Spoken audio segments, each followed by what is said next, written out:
people who end their lives at the Dignitas clinic in Switzerland are British. No, the answer is false.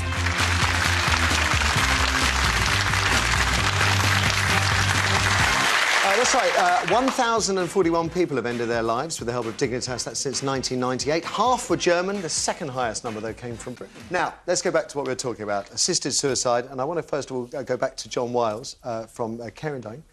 You wanted to respond to some of the things that Debbie said earlier. I mean, I think what Debbie said about media and publicity on this issue is very, important, because I think what we're doing is very tragic, and cases that get highlighted in the press of people going to Switzerland. Nobody who reads those can't respond emotionally to that. But I think what we have to recognise is in the time that 115 people have gone to Switzerland, 3 million people have died in England and Wales. Mm-hmm. And Debbie alluded to people feeling suicidal. I think what we're doing is offering the only way out for these people is to contemplate assisted suicide, and I think that's a mistake. I think we can offer much more. In the hospice world, in the last 40 years, for example, the suicide rate, despite the people in that environment have massive problems, is much lower than the normal population. So what I think we should do is leave the law where it is, but make sure we help people. And I don't think we should generate a climate of fear that suggests to the public out there and people with difficulties that the only way forward is assisted suicide. The only option they have is to go to Switzerland. I'd just like to respond about the climate of fear aspect. Is in the case of Francis Ingalls. 9 years, and the judge said, if I remember, you cannot take life however compelling you think the reason. And then you go to the Gilderdale case, and she did take a life, and she gets a 12-month suspended sentence. Now, if there's talk of a culture of fear, a 9-year sentence for a killing that, whilst the method and approach, I think, was wrong, it's still a very punitive sentence, I thought. She was found guilty of a criminal offence, and the sentence is mandatory. So you can't isolate one from the other. That was the offence she was found guilty of. But in the case of Gilderdale, she was also initially charged with murder as well, wasn't she? And the judge advised that charge to be dropped because she pleaded guilty to assisting suicide, which is also illegal. Yes, and that was reflected, in the sentences that were passed. But the point I'm making is because you have this, the law is effectively decided. What laws are going to be used is decided by third parties. There is a culture of fear because people don't know whether they're going to end up on a murder charge, facing 9 years or more in prison, minimum tariff, 9 years served, or a suspended sentence. But I think if you kill somebody, it should be clear you've murdered them, and you should expect the mandatory sentence. I don't think there's any confusion about that. But if you assist a suicide, you're also killing somebody. Yes, you are. And at the moment that's illegal because I don't want to function in a society where the first choice for people, because they're frightened of the future ahead of them, is that they feel they have to persuade somebody to kill them. But it's not the first choice. You just said 3 million people chose to die conventionally in the UK and a tiny amount chose to go out, so it's not the first choice. No. But it is a choice. Well, the trouble is if you legalise assisted suicide or, go down that path, the right to die that people feel that they would like to have becomes a duty to die. And people feel very vulnerable at the end of life, very vulnerable when they're elderly, when they're frail. And this right to die, which is, what people say we want, actually becomes a duty to die. And I've looked after 10,000 people at the end of their lives, and the most compelling pressure on them comes from themselves when they feel a burden. Forgive me for jumping. I know you want to get in, Debbie. You're going to have to hold your horses if you don't mind. We've got about 5 minutes left and I want to take calls. Please jump in. OK? Kirsty, what do people say? First, we have Barbara on line 4. Barbara, good morning. Morning. Thank you for picking up the phone. What would you like to say? Hello? Hello, Barbara. Yes? Thanks for picking up the phone. What would you like to say? I would just like to say that I'm total agreement that we should have legalised suicide, assisted suicide, and definitely in this country. Why? If I have to, I've been diagnosed with cancer. Okay. The worst kind, melanoma, to go all around my body, anywhere. I do not want to be a guinea pig in hospitals, and I want to terminate my own life when the time comes.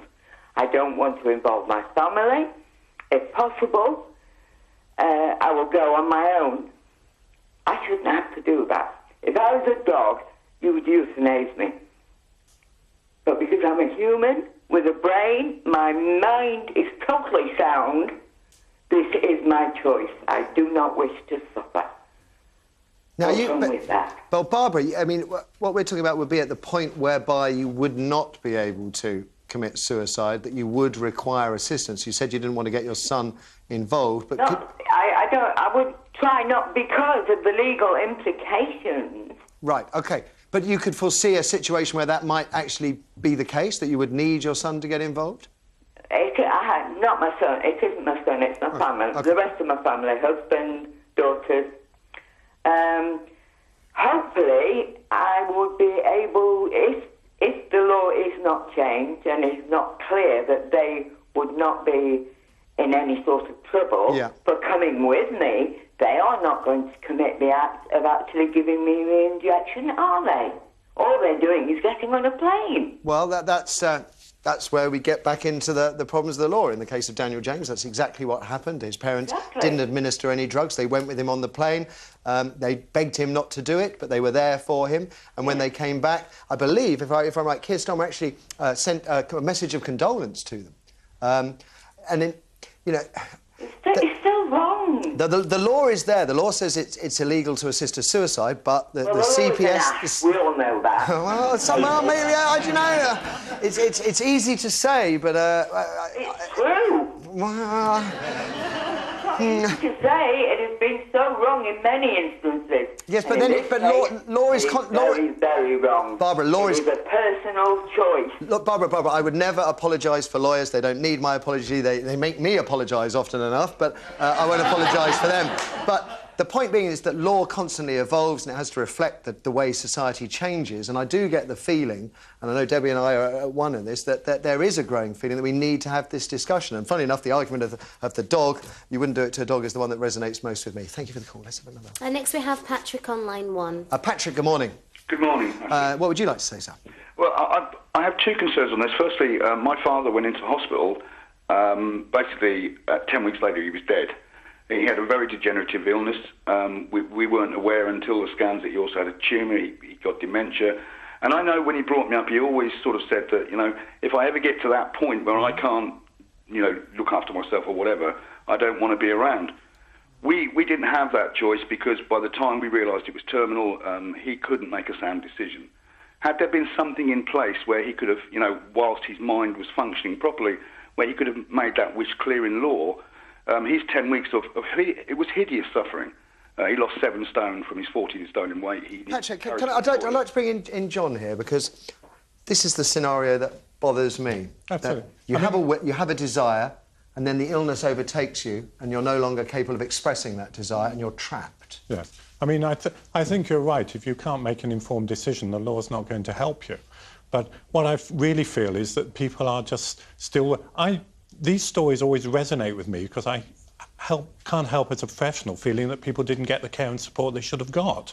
And that's my first response. You said incapable of making he'd made an informed decision, but was incapable of exercising that decision because the illness had overtaken him. But I've looked after people at the end of life, and the decisions they make in a theoretical way earlier in their lives, saying, if I was in a wheelchair, I wouldn't want to go on. If I got a tumour, I wouldn't want to go on. My experience is people, when they get there, actually don't feel quite the same. So to act on a decision earlier gives you a clue of what they're thinking about. But I think we have to be really careful that we, you know, then respond immediately and deliver the, you know, the end of their life. I think we still need to give these people and their relatives, because it's as painful for that, you know, person phoning in to see his father die, or it may even be more painful for him than it was for his father. We need to provide them with better support and better care, and his father should have been able to die of that disease comfortably and possibly not in hospital, even to go back home.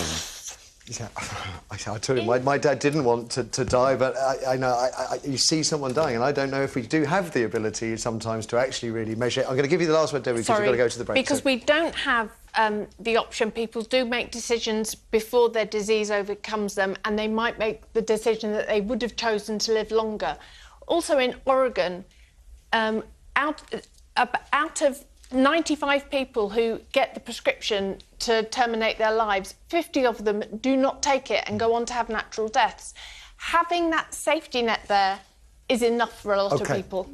Thank you. Thank you both. I've got to take a break. We could do it. I mean, they were even saying in my ear, should we carry it on? But no, I want to change tack for the last part. Before that, a massive thank you to Debbie and to John for giving up their time and for joining us. Thank you both very much indeed.